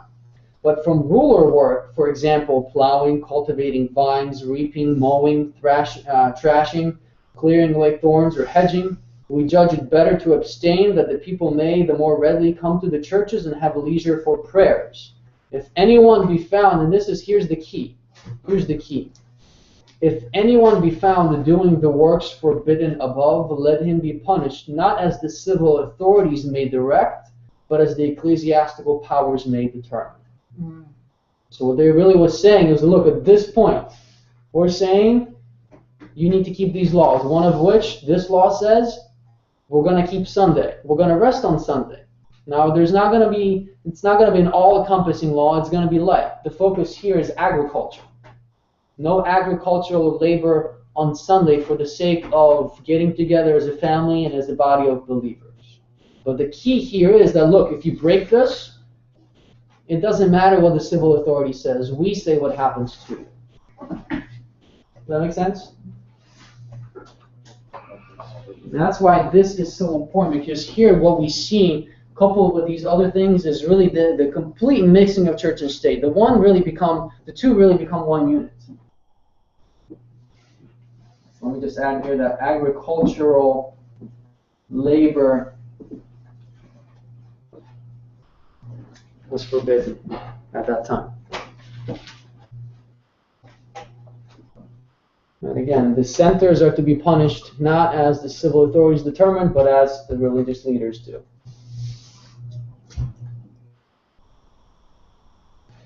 This is why we lead up to the year of 538, because when we get to here, we see that the Roman Catholic system, that the church, which unfortunately at that time was becoming corrupted, was now in a place where prophecy had foretold.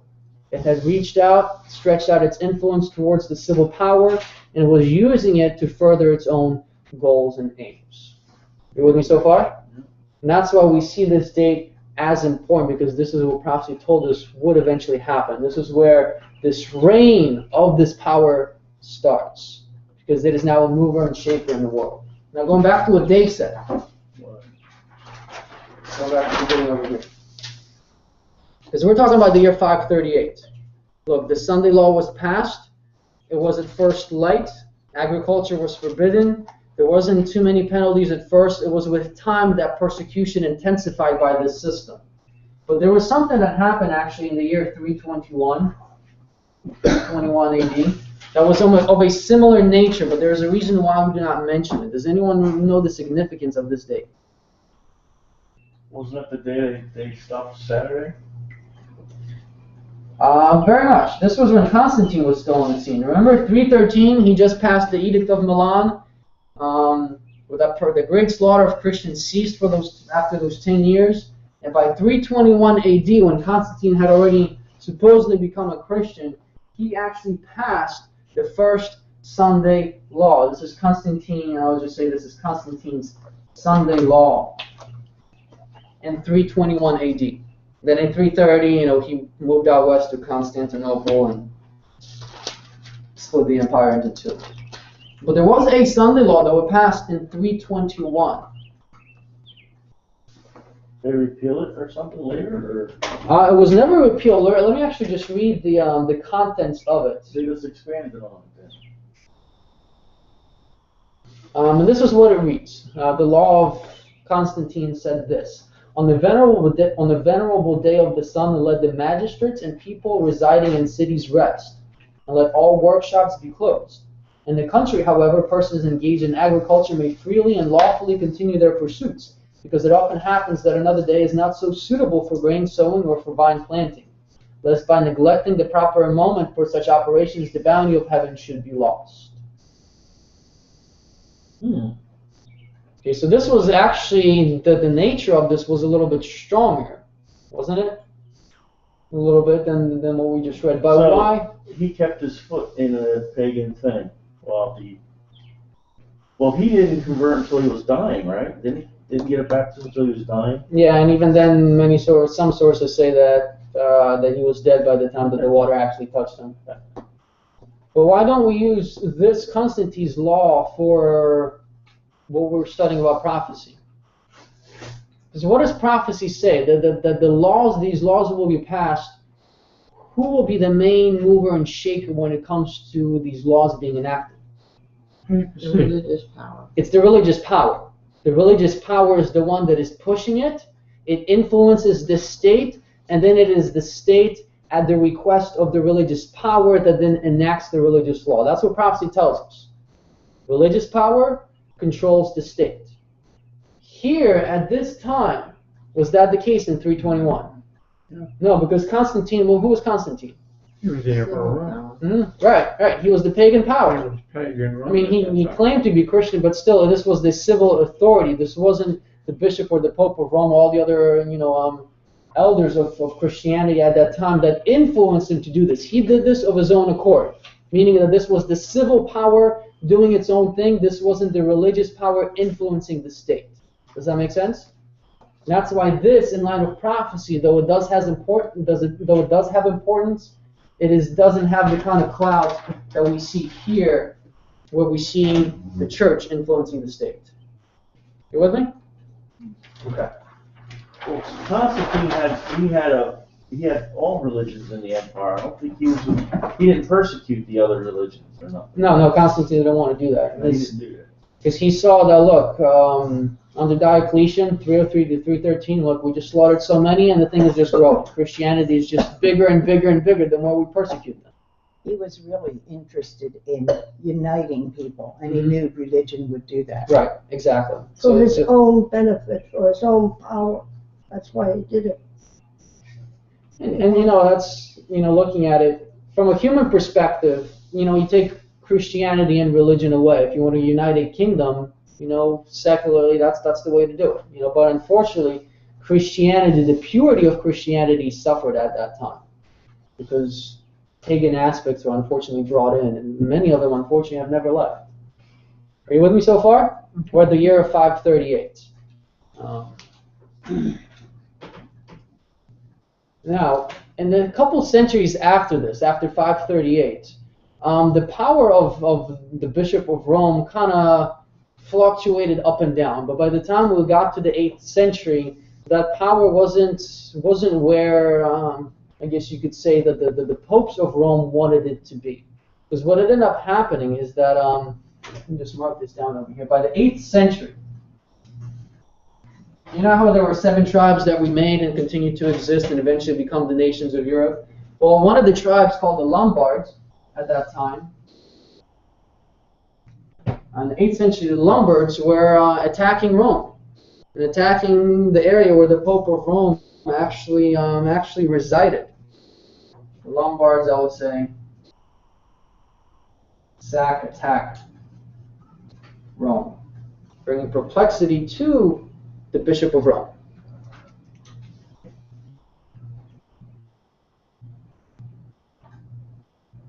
Man, Rome had a lot of sack. Yeah. Well, I guess for the amount of time that it ruled, it was inevitable, really. Now, in 1755, this was when the Lombards were in Rome. It seemed like the authority and influence of the Bishop of Rome was over. Okay, that's it. Mind you, there are some nations now, the horns that have grown into slightly more powerful nations of Europe, but the little horn hasn't grown stout yet. It seems like it's still staying as a little horn, not growing. So by the time we get to 755, in order to kind of take drastic measures, what the authorities in Rome actually did is that there was a king of the Franks called King, was it Pepin? Yeah, King Pepin. He was the predecessor to Charlemagne. King Pepin And I think I mentioned this in relation to Charlemagne. It wasn't Charlemagne, it was King Pepin, where the authorities, the religious authorities and the Bishop of Rome saw this dire situation. They said, we have to do something. So they forged this beautiful gold encrusted letter with this beautiful writing, all eloquent and fancy and everything. They made this great procession and claimed that St. Peter himself from heaven had sent an airmail from heaven down to down to the church itself, claiming that he had a letter for King Pepin saying, look, I need you to help the Pope of Rome and take the Lombards out of Rome because it is a problem. So King Pepin receives, I will just call it airmail from St. Peter. Now King Pepin was absolutely bewildered, astonished, and overwhelmed that this St. Peter in heaven actually knew anything about him. That he was, that he was important in his eyes enough that look, he needs his help. So mind you, just the outward glamour of the procession and everything, and the dazzling beauty of the letter sold him. And so then it was King Pepin, the predecessor to Charlemagne, that used his power of the Franks to drive the Lombards out. And when he did so, there's something that he did. He actually gave the Pope of Rome, he gave him something.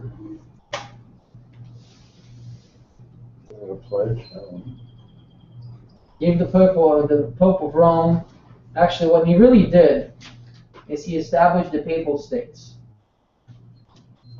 Actually established the Vatican within the city of Rome as we know it today. And this was under, maybe I can write this down, this was under Pope Stephen II.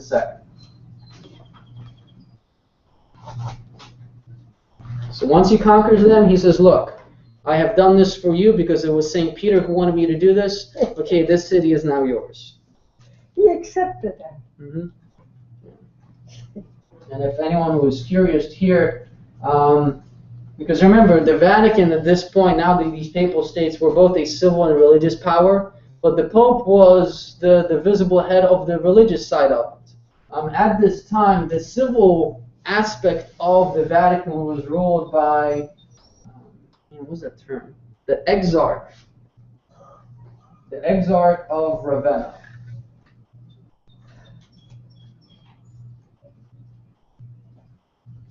And he was really just like an overseer viceroy that handled the civil matter of things in 755.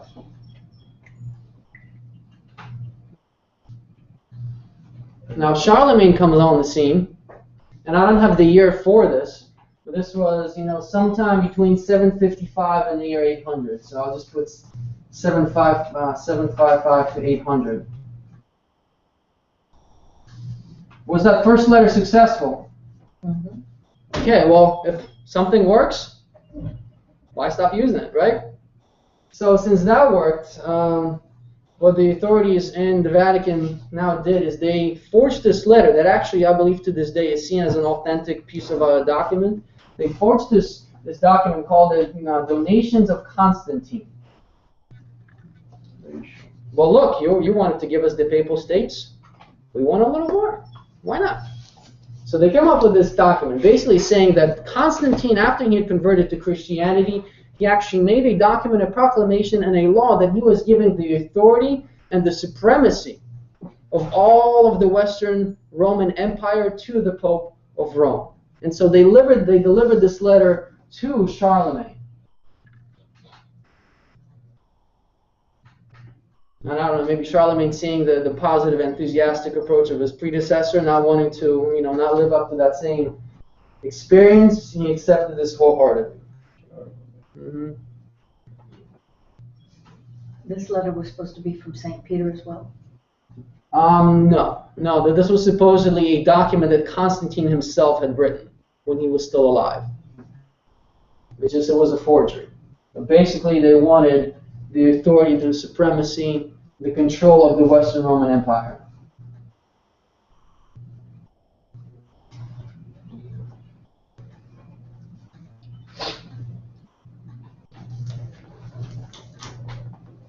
And again, I don't have the exact date for this.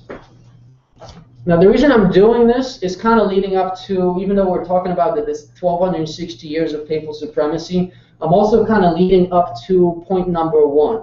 That this was still what kind of a power? Religious. A Roman power, right? Religious, political power, but it was still Roman. Because by the time we get to the year 800, does anyone know what happened in the year 800? Coronation of Charlemagne. Yeah. Pope Leo III crowns Charlemagne, and he did something very significant. Crowned Charlemagne and Made him Holy Roman Emperor. entitles him Emperor of the, although now it's the Holy Roman Empire. So when Charlemagne was crowned as emperor in the year 800, this title of emperor was revived, essentially pointing to the fact that what the papacy was doing at this point was it was trying to revive this power of Rome, but not under as a beast per se, as a civil authority, but primarily as a religious power. The emperor of the Roman Empire. And this is what goes back to number 1, because this really points to you, shows you that this really was, it still is the Roman power, just in a different form. Crown Charlemagne entitles him emperor of the Roman Empire.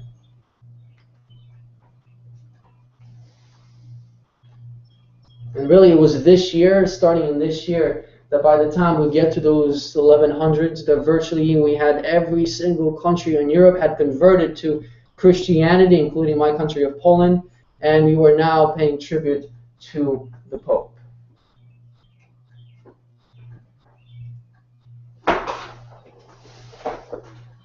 But there's something else that hasn't happened yet, right? In the history of this power. Because we were talking about, look, we're going through the timeline of what happened with this power getting in its authority, acquiring the power. We're talking about how now this continues on until the year 1798. But during this time flow of these 1260 years, there's something we haven't discussed in detail yet. Or at least in the timeline we haven't discussed. Inquisition. Right. The Inquisition hasn't happened yet. Now in the 1100s, this was in the midst, I think like the 1150s, there was a woman. I don't know exactly what the century she was, but she had a dream. She had a dream that she would give birth to, what was it? That she would give birth to a dog. Would actually carry like a fire torch, and this dog would set fire to the whole world, really. So she had this dream that she would give birth to a dog who carries a torch, and then he sets the whole world on fire. This lady then eventually gave birth to a man by the name of Dominic de Guzman, eventually known as Saint Dominic, who was the founder of the Dominican order.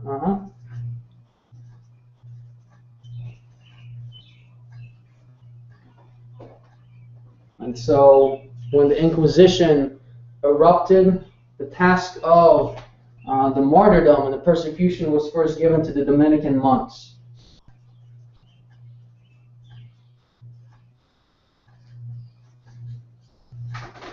And very quickly, by the early 1200s, the Inquisition is in full swing. We've already mentioned that 50 plus people perished. 50 million plus people perished as a result of all of this. Some say that's a conservative estimate. I believe so. Because you really only have, just the documents and the accounts that survived through that time. We know that there are vaults below the Vatican that are, miles long. They literally, at least that's what Alberto Rivera writes. That nearly every single account of a heretic being burned or persecuted or condemned before the court was carefully recorded and documented. Every single one. There's things there that if we were to read, it would boggle our minds. Okay, so then we get to what year? Once we go through all the persecution, this power would end, or one dominion of its reign would end when? 1790. In 1798. What happens? Birth year, 6, person. Right, birth year. Napoleon's general marches into Rome and proclaims Rome, or proclaims it to be a republic. So Pope Pius VI is taken hostage. Rather, he's taken into captivity. Actually, he tries to flee to a couple different towns like Florence and Siena, but they eventually capture him and he dies just a year later. So this is when the visible power of this Roman system was broken.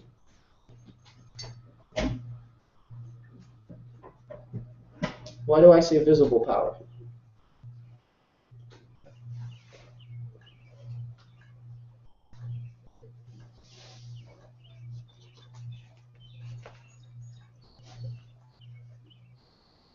Well, they weren't allowed to persecute no more. Right. Which aspect of its power was broken in 1798? Civil. Yeah. It's the civil power that is broken.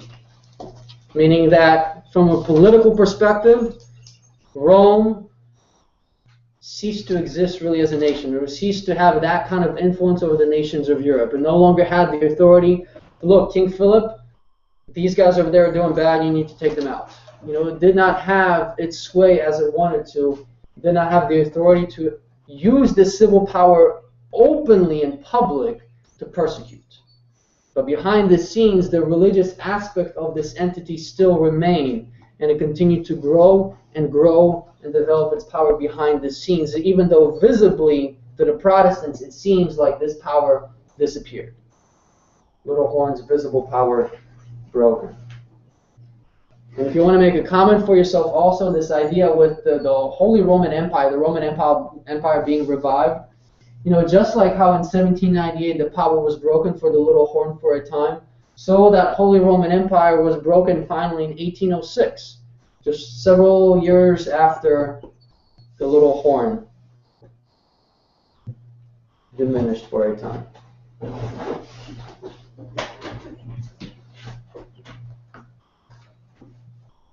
Are you with me? We're kind of going a little bit more in depth this time around, you know, give you a nice timeline.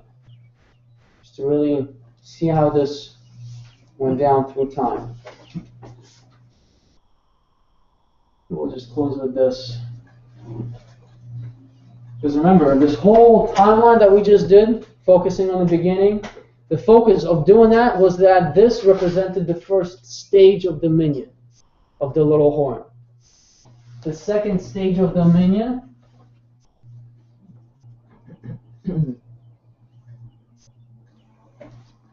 where do we read about it? Verbatim, because here the focus is not really so explicit in Daniel 7 when it comes to the end of time.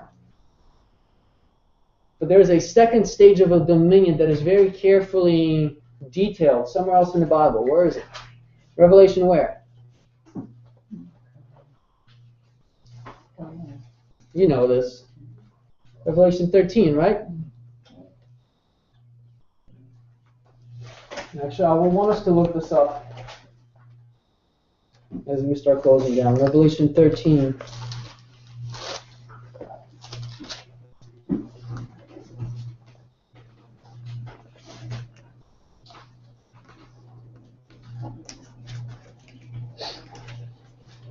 And keep in mind that we're at a point in our timeline where the authority of this power has been broken. It seemed like this power was off the scene for a time, although prophecy in Daniel 7 tells us that it continues until the end of time. And now let's read Revelation 13, 2 through 7, and see if we can read some similar things as we saw in Daniel 7. Can someone read those verses for us, please? Revelation 13. Take care, Rich. God bless. Right. Here, And the beast which I saw was like unto a leopard, and his feet were as the feet of a bear, and his mouth as the mouth of a lion. And the dragon gave him his power, and his seat, and great authority. And I saw one of his heads, as it were, wounded to death, and his deadly wound was healed. And all the world wondered after the beast. Okay, so the same power that we'll study later, its power is broken. Does it disappear? No, some time passes, but eventually, It's healed. meaning that it will have its power that it had, its authority that it had back in the Dark Ages. Same authority. Keep going, please. And they worshipped the dragon which gave power unto the beast, and they worshipped the beast, saying, Who is like unto the beast, who is able to make war with him? And there was given unto him a mouth speaking great things and blasphemies, and power was given unto him to continue 42 months. Okay, so he's going to continue for 42 months. 42 months is how many days? Biblically speaking, a month is 30 days. So 42 months is 1,260 days. Same time period? Same time period. Okay, 2 more verses, please. And he opened his mouth in blasphemy against God, to blaspheme his name and his tabernacle and them that dwell in heaven. And it was given unto him to make war with the saints, and to overcome them. And power was given him over all kindreds and tongues and nations. Okay. Have we seen all this in Daniel 7? Very much so. Some details are additional, but same power that we're seeing here. But the second stage of dominion, as we'll study in Revelation 13, it's something that we've already been talking about. If you remember. Do you remember that? The 5th trumpet, the first 4 trumpets happen. There's a call to return to the Lord. Laws are passed, one of which is a day of rest here first in America, which is the 5th trumpet. And then it continues for a little less than 4 years. So we study in Daniel 12 and ends with the close of probation, right? At the 7th trumpet.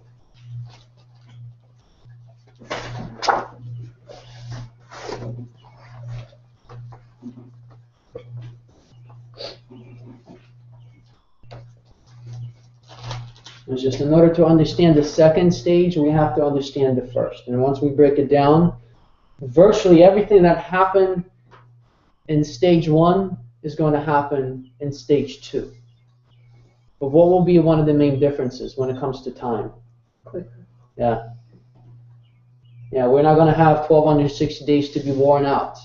But it will be so intense that one day will wear you out of this persecution, which is why we need that faith of Jesus now. And stay healthy. Mm-hmm. That's right.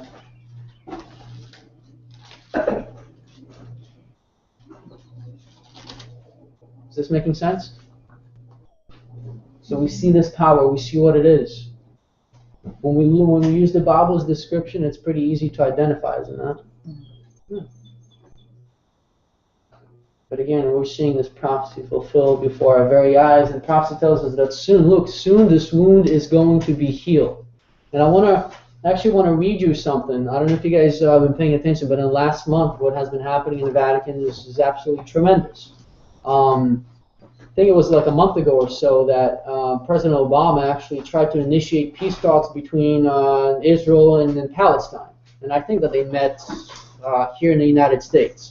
But the media reported almost that it was basically a fluke, nothing would work. Several weeks later, it was Pope Francis that had tried to get the leaders of Israel and Palestine to meet at the Vatican, which they did. And apparently it was very much a success for the talks. Basically saying that, look, this world power, which is the United States, when it comes to gathering peace there in the Middle East and around the world, can it do what it needs to do? No, it can't. But who can bring peace to the world? The Pope, right. And so in light of this, after this visit, there was an interview that was actually done with Pope Francis. There were some questions that were actually asked towards him. Well, one question concerned fundamentalism. Do we know what fundamentalism is? I do as a Protestant. Right. As a Protestant, Protestants, we should. Yeah. Right. So a fundamental. What is a fundamentalist? Studies of certain rules, right? Yes, they're very strict and with rules. Right, because they're based. You try to base the rules based on the principles in the Bible, right? If you actually look up the definition of what a fundamental is, because nowadays you hear fundamentalist and it's kind of being Conservative, extreme. Yeah, it's being pointed to, especially when you hear about these guys in the Middle East, these Muslim fundamentalists, to make it seem like fundamentalism is a disease. It's violent. But the actual meaning is what you guys are pointing out. The fundamentalist is most likely a Protestant whose lifestyle is based on the rules of the Bible, on the biblical kind of living. And at the same time, a fundamentalist is one who believes in a literal second coming and that the Bible is inerrant. It is the infallible Word of God. Okay? So Pope Francis was asked about this idea of fundamentalism, where this is going to go. And in light of these words, I want you to remember the words of George W. Bush after Pope John Paul II came here. You remember what he said? That the best way that he knows to honor John Paul II, truly one of the best men in the world today, is to take his teaching seriously and to put his laws and practices here into laws in this country here in America. So in light of this is what Pope Francis said, and this is just within the last month, about fundamentalism. And mind you, keep in mind what prophecy says this is going to go. So they asked him, and what do you think about fundamentalism? He said, and this is Pope Francis's words, a fundamentalist group, although it may not kill anyone, although it may not strike anyone, is violent. The mental structure of fundamentalists is violence in the name of God. So a papist ain't a fundamentalist. But that's his opinion? That's his words right there. So he's really saying... Why does he have to follow his opinion? No, he's not. He never was. This really is pointing out that, look, what he's really saying is, look, fundamentalism is a problem. And if it's a problem where he's saying it's violent, what's going to happen with it? It's going to be removed. The problem is going to be removed. And this is really what prophecy tells us is going to happen. We've seen the power returning back and the authority, the cloud that the Pope of Rome has. The people within the system, many of them love the Lord. They're genuine people of the Lord. They just don't know some of the things that are being promoted, that they're not aligned with the Word of God. So what he is isn't fundamental. Words are thrown around nowadays, and they're... Now, he was saying that about Christian fundamentalists or yes, or Muslim fundamentalists. I believe that the context here was Christian fundamentalism. But again, it's violence in the name of God. Which again, to me, it's a bit of a paradox because look at the Crusades in the 11th, 12th century. I thought I was a fundamentalist until I became an adult. My church was very fundamental. Yeah. The one in Jackson? Which maybe I misunderstood everything. I don't know. But I changed.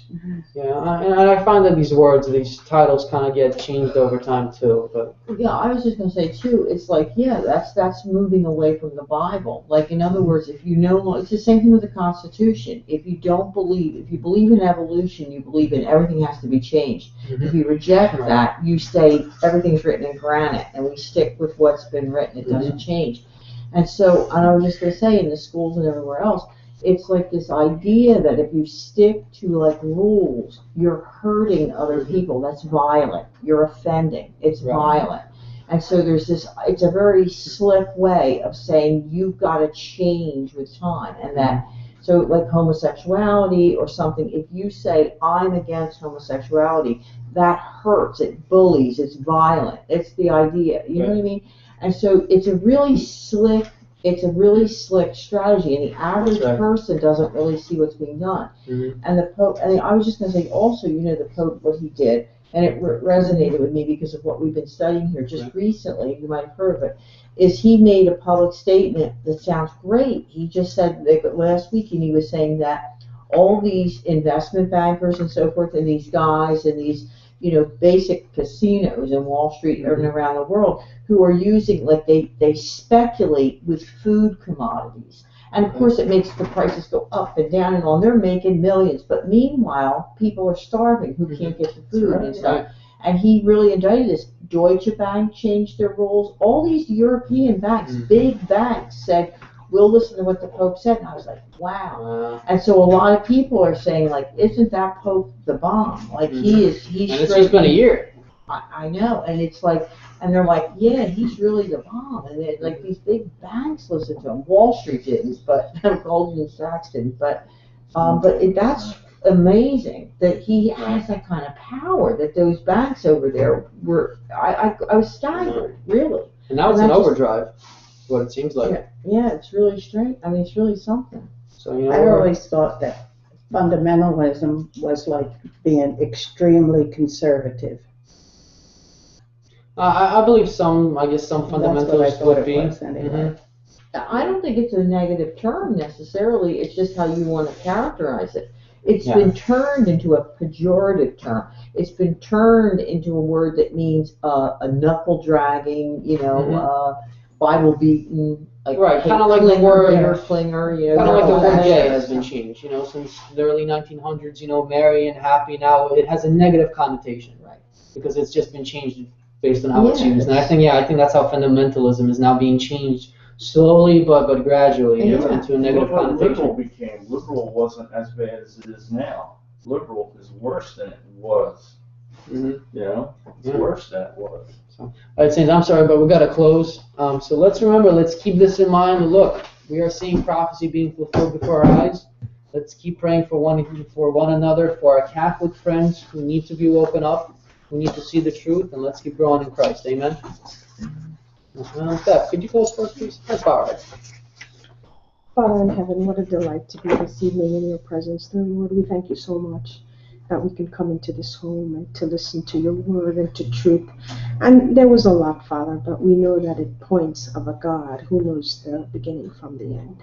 We thank you so much for your powers that be, and your creative power and your transformation power and your power of just being God, because there's no one like you. So thank you so much again for this evening. We pray that your spirit would be with us throughout the week. We pray for our people all over the world, dear Lord, and those especially that you've raised up to lead your people. Bless us and keep us. Keep your holy angels around us. We ask all these things in the name of our Lord. Amen. Amen. Before you guys leave, I want to give you something.